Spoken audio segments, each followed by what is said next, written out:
Diz assim a palavra de Deus: ai de ti, Corazim, ai de ti, Betsaida, porque se em Tiro e Sidom se houvessem realizado os milagres que entre vós se realizaram, há muito tempo elas teriam se arrependido, assentadas sobre a cinza com roupas de saco.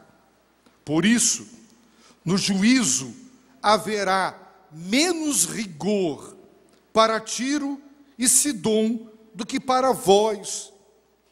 E tu, Cafarnaum, serás elevada até o céu, descerás até o inferno. Quem vos ouve, ouve a mim. E quem vos rejeita, rejeita a mim. E quem me rejeita, rejeita aquele que me enviou. Querido Deus, sobre a tua palavra, concede que o teu Espírito visite o nosso coração. Em nome e por amor de Jesus. Amém. Meus amados, essa passagem que nós acabamos de ler, ela deveria fazer com que todo leitor ou ouvinte dessa passagem tremesse nas bases. Quando um prédio treme em suas próprias bases, eles correm o risco de desabar. E existem alguns desabamentos que são necessários. Paulo estava prepotente sobre o seu cavalo branco, e ele precisou cair do cavalo para conhecer Jesus. Muitas vezes nós estamos sobre o nosso pedestal e precisamos ter os alicerces abalados para Deus nos fazer enxergar a verdade. E aqui está uma passagem, aqui está um ensino dado diretamente pelo Senhor Jesus Cristo, que deveria abalar a todos nós, e a todos os que ouvissem esse ensino do Senhor deveriam realmente ficar preocupados e abalados, porque Jesus está ensinando a respeito do perigo e da gravidade de rejeitar o Evangelho, de receber e de não corresponder às expectativas de Deus. Ele ensinou certa vez, em sua palavra, o seguinte: a quem muito é dado, muito será exigido, e a quem muito se confia, mais ainda se pedirá. Quanto maior o privilégio, maior a responsabilidade. Aqueles que tiveram pai, mãe, que investiram nos estudos e proporcionaram todos os recursos e condições para ser alguém na vida, e essa pessoa, apesar de ter tido tudo a seu favor, não conquistou nada, esse é muito mais responsável do que aquele que nadou contra a maré o tempo todo e que nunca teve nada a seu favor e nunca teve nenhum tipo de ajuda. Quanto mais se dá, muito se pedirá. Jesus está caminhando para Jerusalém. Chegou a hora de dar a sua vida por nós. Ele está se dirigindo para Judá, para o sul, para Jerusalém. Ele deixou o norte da Palestina. Ele dedicou muito do seu tempo à Galileia e a várias grandes cidades, metrópoles da época.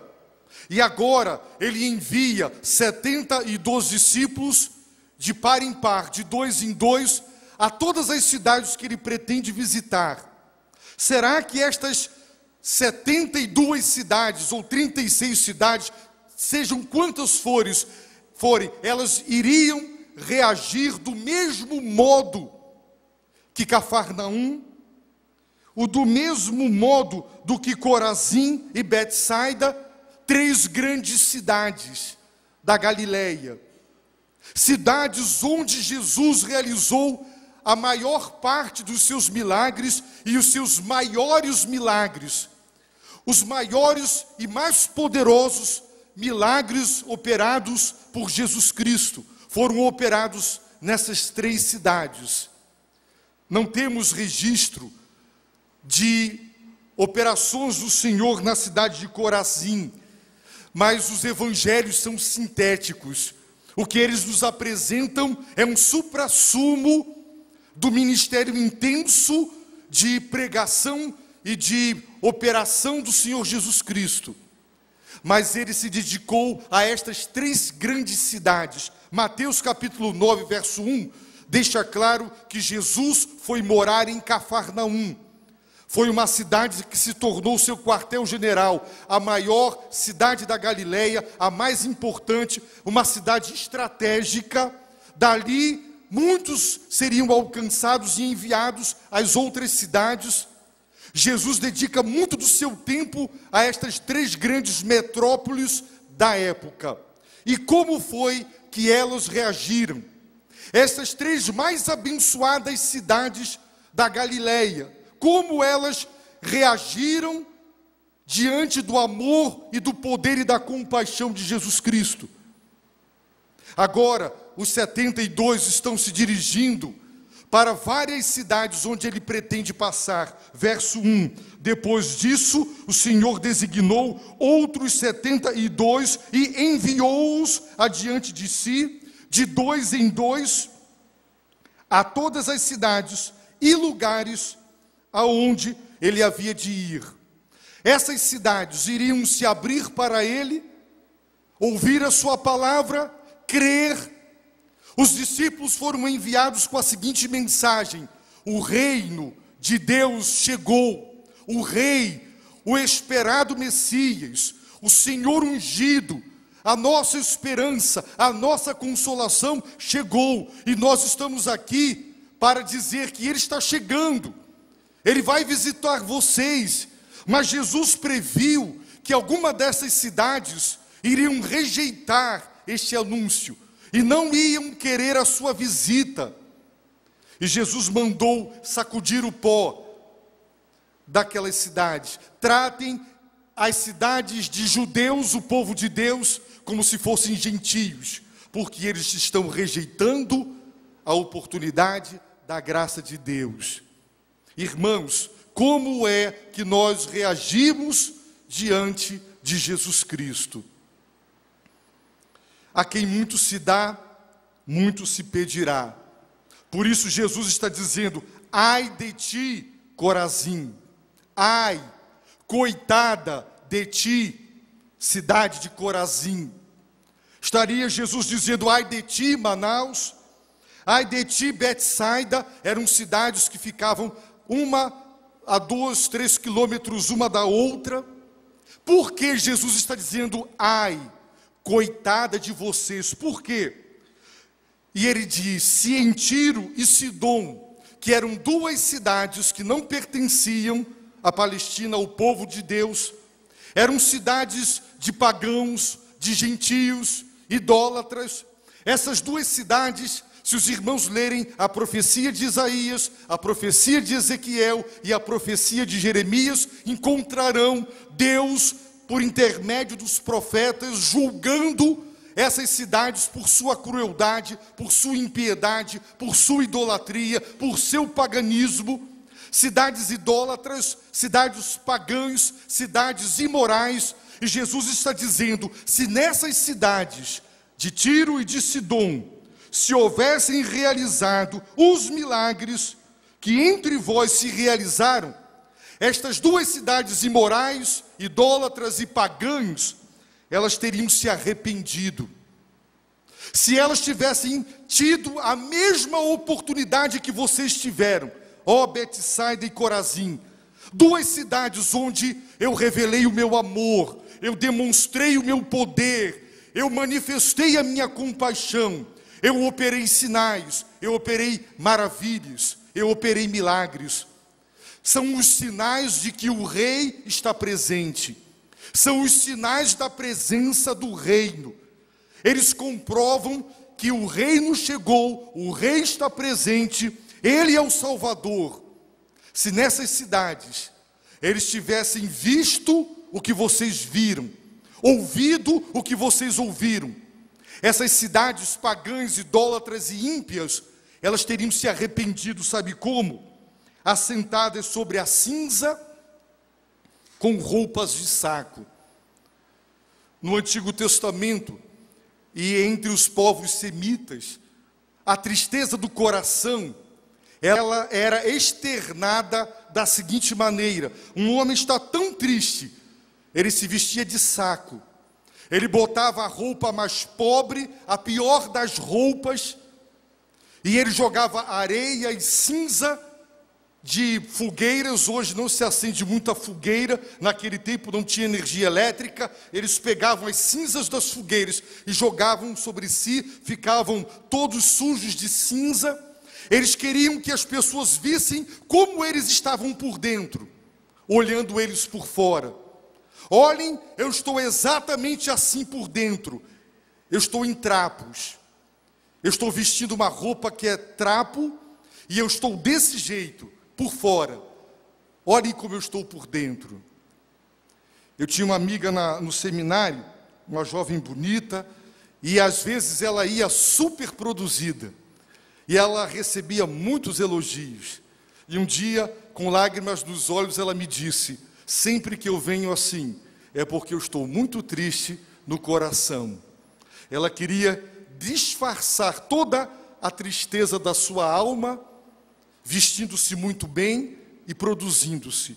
Os povos semitas não. Vejam como eu estou por dentro. É assim que às vezes a gente chega aqui, maltrapilho no coração, esfarrapados, abatidos, mas as pessoas nos veem nos nossos carros, nas nossas roupas de marca, e não imaginam como nós estamos por dentro, não é verdade? Só Deus sabe. Pois bem, Jesus está dizendo: se as cidades de Tiro e de Sidom, cidade de gentios, pagãos, idólatras, ímpios, imorais, se essas cidades tivessem recebido a graça da minha presença e de ver o meu poder curando aleijados, fazendo mudos falarem, surdos ouvirem, demônios que enlouqueciam e escravizavam pessoas, agora derrotados e postos em fuga, pessoas libertas e saradas, se elas tivessem contemplado essas cidades, apesar de toda a sua impiedade, imoralidade e paganismo, elas teriam se arrependido. Qual é o pressuposto do arrependimento, meus irmãos? É a convicção de pecado.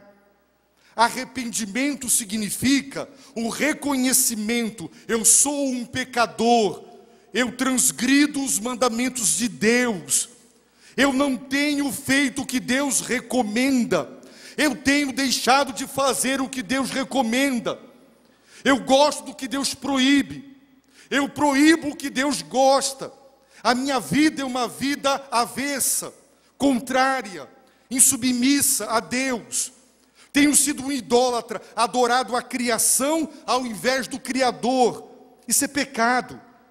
A imoralidade, a promiscuidade daquelas cidades, elas teriam se arrependido, elas teriam sido tomadas de convicção de pecado, e quando a convicção de pecado vem, o arrependimento acontece. A pessoa admite: estou errado, tenho que mudar. E a pessoa se volta daquela direção de destruição. Ela andava de costas para Deus e agora ela se volta na direção do Todo-Poderoso, seguindo com obediência e humildade. No entanto, as cidades de Corazim, a cidade de Betsaida, viram esses milagres. Judas viu tudo isso.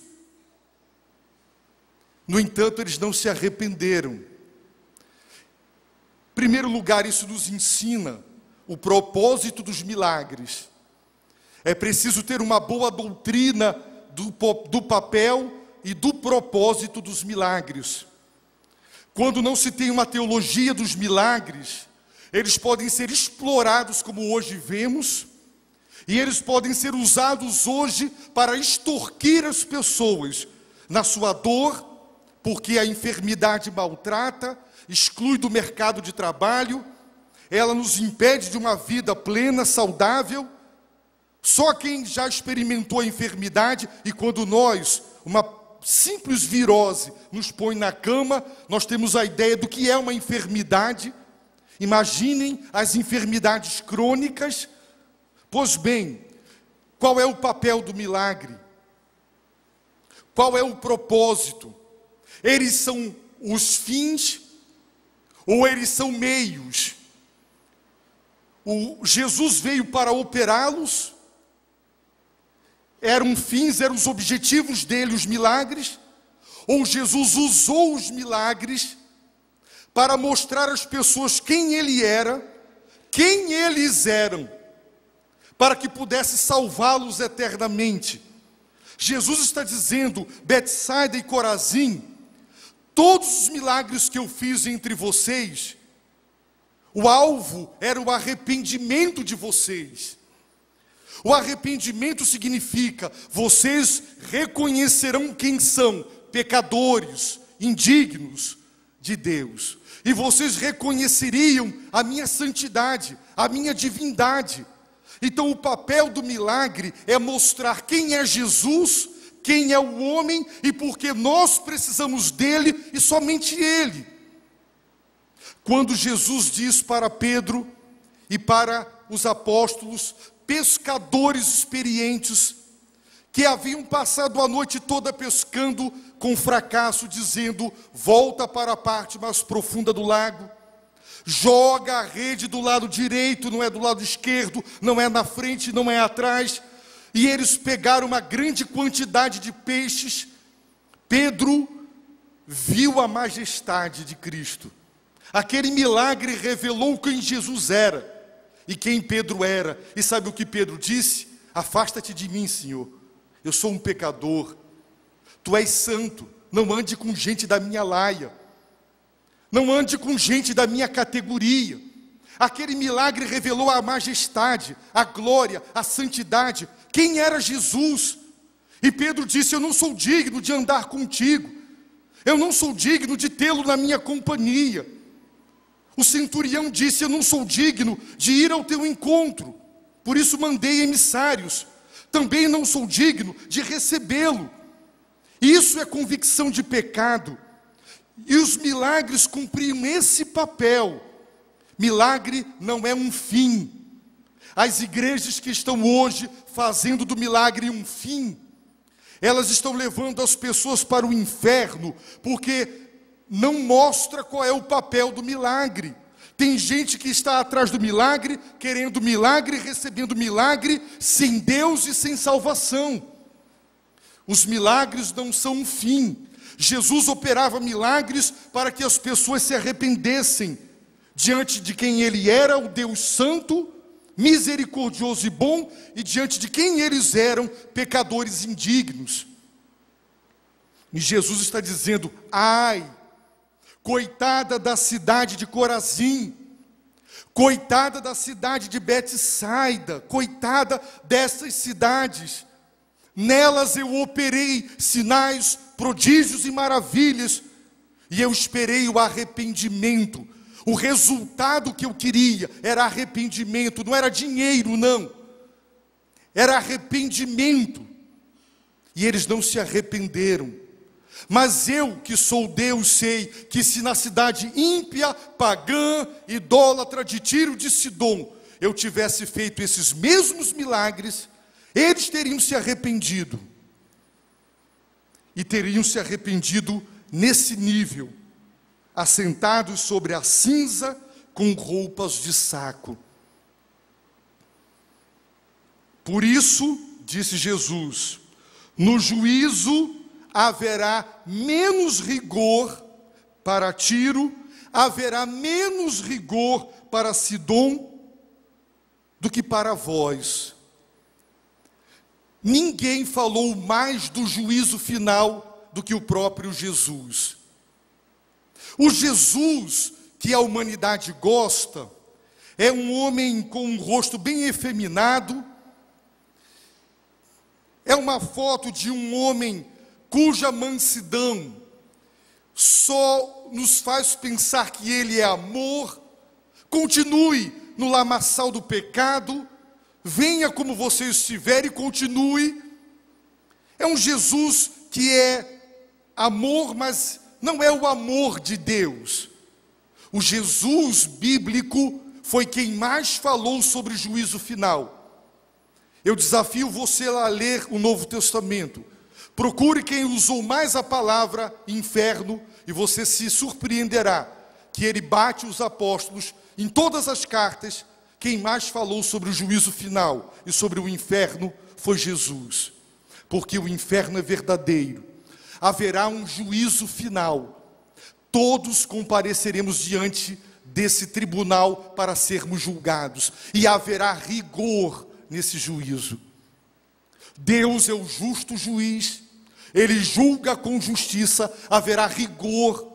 Mas o rigor com o qual Deus julgará a cidade de Tiro de Sidom será menor do que o rigor que ele julgará a cidade de Betsaida e a cidade de Corazim. Por quê? Porque a quem muito se dá, muito se pedirá. Deus não deu às cidades de Tiro e Sidom a graça da visitação do próprio Messias, o Filho de Deus. Eles não viram nada do que Jesus operou, nada. Eles não ouviram nem sequer uma única palavra da boca do Senhor. Eles não receberam essa graça. Se tivessem recebido, teriam agarrado com unhas e dentes. Mas essas duas cidades não. Tiro e Sidom serão julgados com rigor, mas será um rigor menor. Tem gente hoje que nunca ouviu falar de Cristo, e ele será julgado por Deus. Mas você que está aqui nesta noite, o rigor com que Deus há de te julgar será muito maior do que ele vai julgar aquelas pessoas em várias nações que não tiveram a oportunidade de ouvir o Evangelho. A quem muito se dá, muito se pedirá. Quanto mais a igreja tiver um púlpito e um ministério de ensino, onde a palavra de Deus é esclarecida, é exposta, é apresentada, maior a responsabilidade. Ninguém poderá dizer, eu não sabia, eu ignorava. Jesus diz, ai de ti, Corazim. O Senhor quer o seu arrependimento. O arrependimento é algo profundo do coração. Nós temos Pedro negando Jesus vergonhosamente, e temos Judas traindo Jesus vergonhosamente. Ambos traíram, e ambos traíram vergonhosamente. Ambos reconheceram, erramos. Ambos experimentaram profunda tristeza pelos erros que cometeram. Mas só um mudou, Pedro, e ele se tornou uma coluna na igreja. O outro parou no reconhecimento e no remorso e se matou. Não houve arrependimento. O arrependimento é o alvo de Deus. Onde está a pregação do arrependimento em nossos dias? O que é que, ao ligar o rádio e a televisão, nós ouvimos hoje? É o arrependimento sendo pregado? A humanidade está sendo convocada a se arrepender, mas essa mensagem, ela é politicamente incorreta. O consumidor, o fabricante, ele quer produzir e vender, ele pensa no consumidor.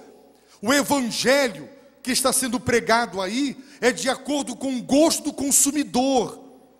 Mas o consumidor está errado. Ele quer ouvir milagre, ele quer falar de unção, ele quer falar de prosperidade, mas ele não quer ser confrontado com a mensagem arrependa-se. Ele não quer isso, ele quer continuar do jeito que é, sem se arrepender.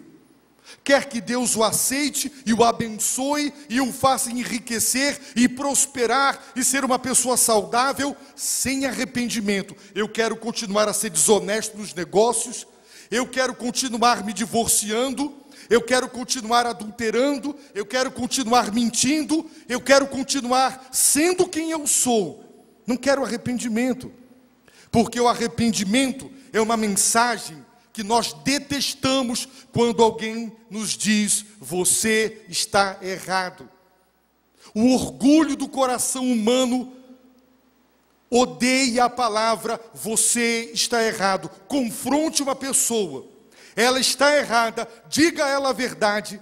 Poucas têm a humildade de dizer, é verdade. A maioria fecha o coração, fica no seu pedestal, mas fulano faz pior, põe a culpa em todo mundo, mas não assume a sua própria culpa. Sem arrependimento não há perdão. Porque Jesus pregou o arrependimento e porque o alvo dos seus milagres era o arrependimento. Porque não há perdão para quem não se arrepende. Não entrará no céu pessoas impenitentes que não se arrependeram dos seus pecados. Não entrará.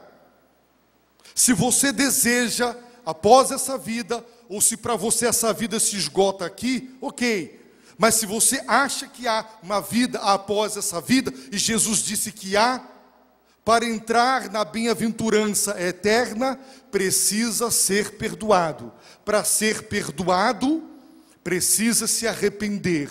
Para se arrepender, você precisa saber que é um pecador, que Deus é santo e que você tem transgredido os mandamentos dele.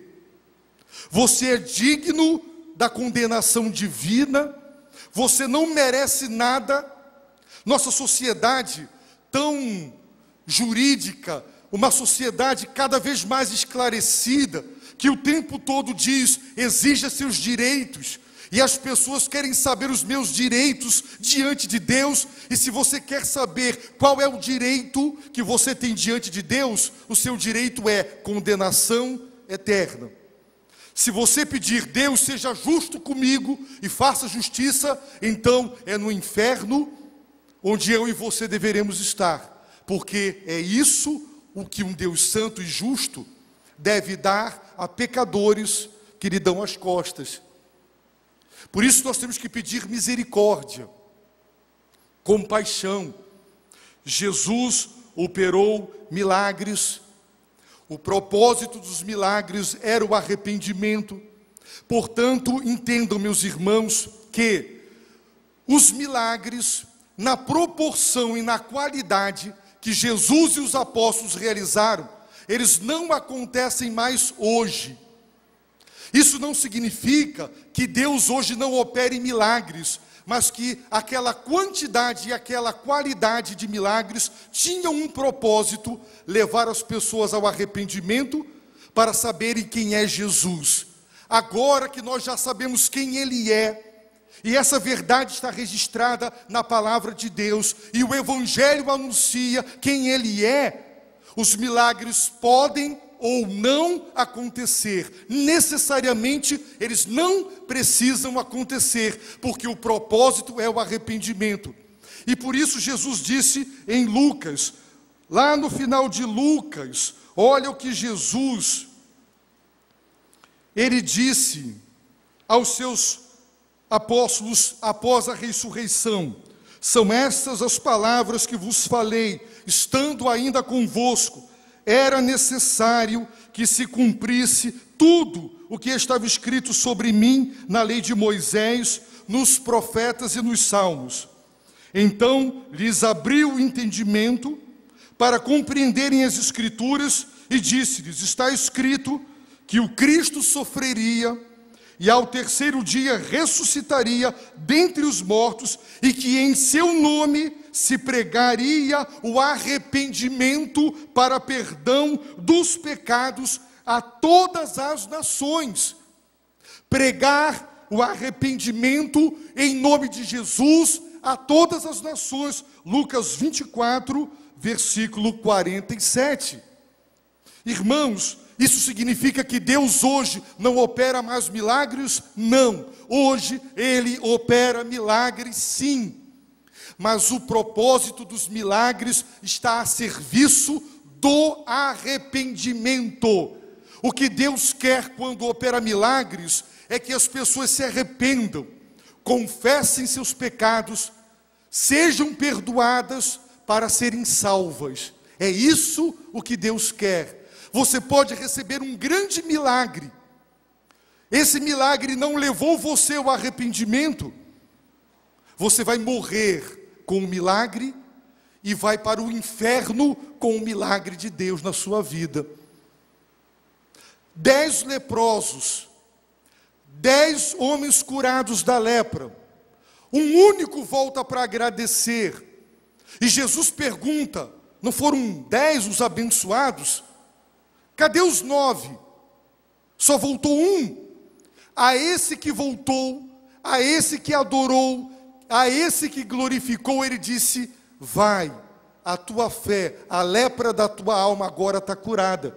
Você é salvo. 10 curados. Um único se arrependeu diante da bênção. Esse recebeu o perdão e a vida eterna. Os 9 voltaram para casa, voltaram para a família, para o trabalho, morreram, todo mundo vai morrer, e foram para o inferno, porque não se arrependeram diante da misericórdia do rei que estava ali abençoando. Eles não viram o Salvador pelo milagre que ele operou. Muita gente vai para o inferno com milagre na vida. Adiantou o quê? Jesus disse que é melhor cortar uma mão e maneta para o inferno. Corta uma perna, vai mancando para o céu. É melhor você se mutilar do que viver em pecado, mas você entrar no céu, do que você com o corpo inteiro saudável ir para o inferno. A boa doutrina dos milagres ensina que o alvo do milagre é o arrependimento, mas hoje os milagres viraram fins. As igrejas pegam os milagres e dizem: tragam dinheiro, doem seus carros, doem tudo. O Senhor disse: de graça recebestes, de graça dai. E eles dizem: quanto maior a oferta, maior o milagre. Vendem milagre. Esse é o fim. A pessoa conquista o milagre, vai embora com o milagre, e aí? E daí? Se arrependeu,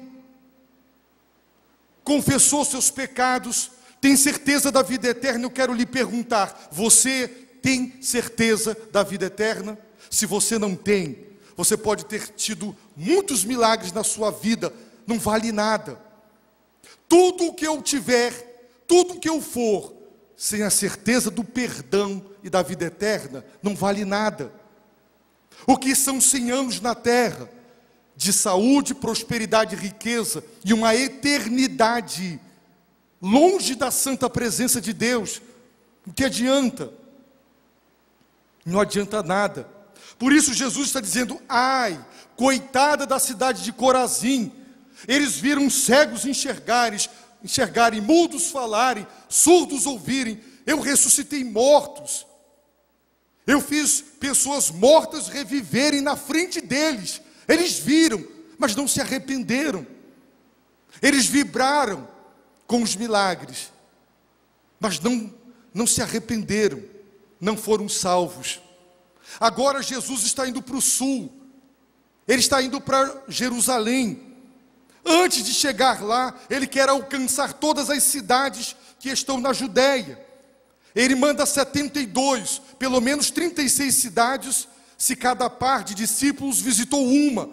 36 cidades receberam a visita dos discípulos, dizendo: o rei está presente, o reino de Deus chegou. Se eu expulso demônios pelo dedo de Deus, isso é a prova de que eu sou o rei e o reino está presente. Arrependam-se. Mateus resume toda a pregação de Cristo dizendo: arrependei-vos, crede no Evangelho, o reino de Deus chegou, está próximo, ao alcance da mão. A palavra próximo, eu expliquei de manhã, literalmente no grego significa ao alcance da mão. Se está ao alcance da mão, o que me distancia dele é o braço. Aquele piano está próximo de mim, mas não está ao alcance da minha mão. O reino chegou tão perto deles em Jesus, que a distância era de um braço, era só tocar em Jesus, era Ele. E eles não receberam Jesus, eles não creram em Jesus, eles não se arrependeram. E as 36 cidades que serão visitadas agora, será que elas se arrependerão? Ou será que elas irão ser como Corazim e Betsaida? Jesus prossegue dizendo: e tu, Cafarnaum, serás elevada até o céu? Uma cidade próspera, rica, era a principal cidade comercialmente, uma grande São Paulo, uma grande Nova York, uma grande metrópole do mundo, com intelectuais, grandes empresários, volumes de dinheiro astronômicos, a vaidade intelectual, a vaidade da riqueza, as pessoas materialistas demais, vivendo uma vida para o consumo e para a iniquidade, se elevam vaidosamente. Jesus pergunta: tu, Cafarnaum, serás elevado até o céu? Descerás até o inferno. Cafarnaum foi o quartel-general de Cristo. Ele se mudou para lá. Quando ele começou o seu ministério, ele morava em Nazaré. Mas ele vai para Cafarnaum, lá era a sua cidade, agora é o seu local. É dali que ele parte para as várias missões no norte da Galileia. Ali ele operou os maiores milagres jamais vistos na história da humanidade. E Cafarnaum não se arrependeu, vaidosamente o rejeitou. Descerás até o inferno. O inferno existe para quem se exalta. As pessoas dizem: eu sou bom, porque Deus me condenaria, eu faço boas obras. Você não compra o céu.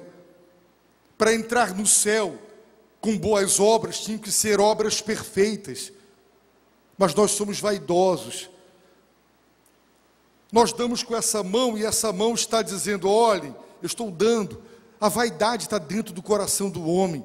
O homem é ladrão da glória de Deus. O coração humano quer roubar a Deus da sua glória o tempo todo. Os nossos olhos têm adultério, o nosso coração tem inveja. O ser humano, de modo geral, não gosta de ver ninguém indo bem, se ele não estiver indo. Até dentro de uma família, as pessoas ficam tristes e com dor de cotovelo quando estão vendo o bem-estar do outro. Por que a vitória alheia nos causa tanto mal? Por quê? Porque o nosso coração é assim, pecaminoso. É por isso que nós precisamos do arrependimento sincero. Em Atos capítulo 17, Paulo estava pregando na cidade de Atenas, onde era o ápice da filosofia grega. Os maiores intelectuais lá na Grécia, em Atenas, a capital do saber. E Paulo diz que Deus está mandando a toda a humanidade, em todos os lugares, que se arrependam. Essa era a mensagem de Paulo, em Atenas. Essa foi a mensagem de João Batista. Essa foi a mensagem de Jesus: arrependimento. Arrependimento. Você é pecador, eu sou santo, arrependa-se para receber o perdão. A igreja esqueceu de pregar o arrependimento, porque arrependimento não produz dinheiro. As pessoas não gostam dessa mensagem. Ela esvazia a igreja, ela não enche a igreja. Ela não atrai multidões. Mas esse não é o nosso objetivo. O nosso objetivo é pregar a verdade. Se as pessoas vão aceitar ou rejeitar, é problema delas com Deus. Ai das pessoas que estão ouvindo a mensagem e se endurecem, rejeitam e permanecem do jeito que estão, se recusando a receber o Rei, o Reino, o Salvador, Jesus Cristo. Por isso Jesus disse: quem vos ouve, ouve a mim.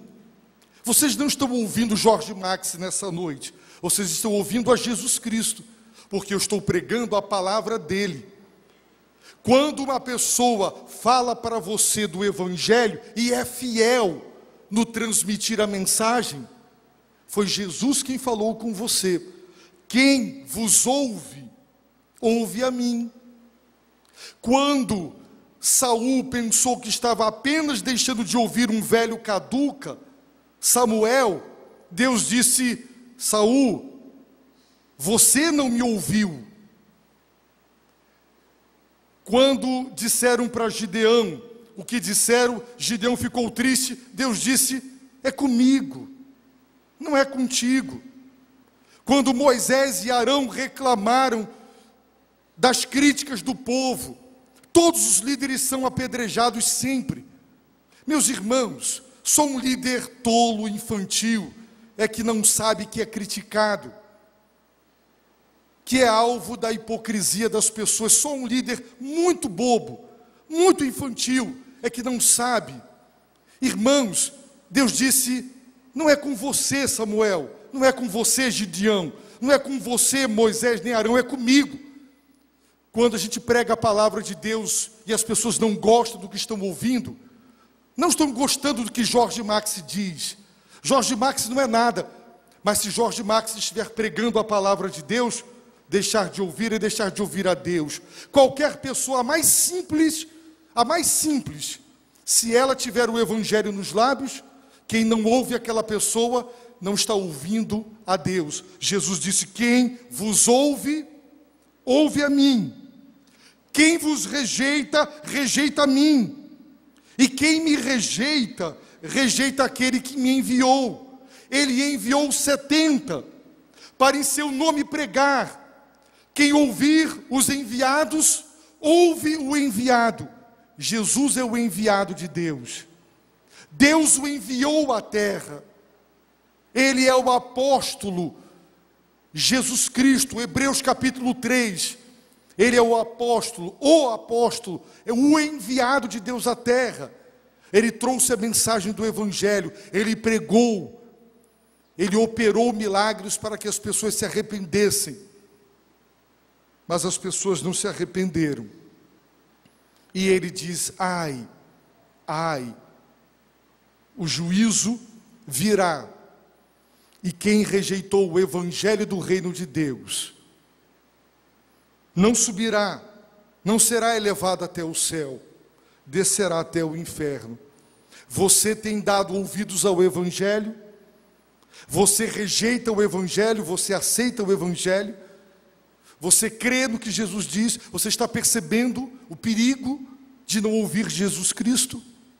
A igreja está entendendo que nós não podemos perder tempo com briguinhas, com picuinhas. Igrejas que se desunem, que se dividem, perdem força. O mundo está indo para o inferno e as igrejas estão brigando por besteiras que não levam a nada. Igrejas que não estão sendo instrumentos de Deus para a salvação. Nós vimos hoje de manhã, a missão é para todos. Vimos que a missão é para ser executada em oração. Vimos que a missão é perigosa. Vimos que a missão exige sustento para quem vai e falta de ganância para quem recebe. Vimos que a missão é levar a paz com Deus. Nós vimos, meus irmãos, que quem rejeita o Evangelho, devemos sacudir até o pó que está apegado ao nosso pé, tratar como gentio aquele que rejeita Jesus Cristo. Mas temos que ter a coragem de dizer: o reino de Deus está próximo. Jesus voltará com poder e grande glória. Seu reino será definitivamente estabelecido sobre o universo, onde você vai passar a sua eternidade. Portanto, arrependa-se dos seus pecados, confesse, siga o Senhor Jesus Cristo como seu Senhor e Salvador. Todo aquele que se arrepender e crer, Ele prometeu, será salvo. Abaixe a sua cabeça, feche os seus olhos e ore. Ore de todo o seu coração. Ore. Ore ao Deus vivo, ao Deus verdadeiro. Peça perdão se você tem amigos tão próximos de você, no trabalho, na família, e você não diz para eles o perigo que eles estão correndo. Os campos estão brancos para a ceifa. A colheita é tão grande, disse Jesus. Onde estão os trabalhadores? Rogai ao Senhor da seara que mande trabalhadores para a sua colheita, disse Jesus.